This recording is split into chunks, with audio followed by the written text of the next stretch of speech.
দিয়েছি। এটা হলো চিকেন শোরমা। আমরা আরেকটা শোরমা অর্ডার দিয়েছি, ওটাই চিকেন অ্যান্ড বিফ মিক্স করা। আপনাদেরকে বলবো এটা কেমন। ভিতরে তো দেখে অনেক সুন্দর।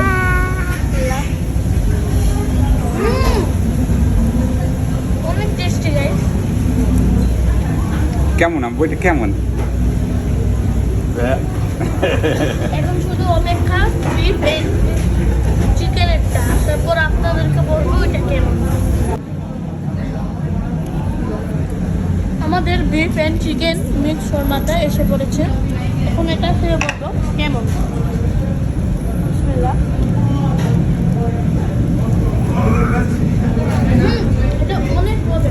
কেমন এটা?